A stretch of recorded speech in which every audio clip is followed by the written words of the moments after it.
Khyber Pakhtunkhwa senate इंतखाबात में opposition और हुकूमत ने 5-6 के फार्मूले पर कामयाबी हासिल कर ली। तमाम नशस्तों के गैर सरकारी गैर हतमी नताइज सामने आ गए। पंजाब असम्बली में सेनेट की एक नशस्त पर इंतखाब। मुस्लिम लीग नून के उम्मीदवार हाफिज अब्दुल करीम 243 वोट लेकर कामयाब।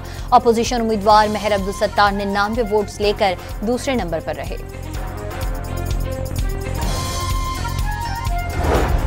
नायब वजीर आजम और वजीर खारजा इसाक डार न्यूयॉर्क पहुंच गए। आज सलामती काउंसिल इजलास की सदारत करेंगे।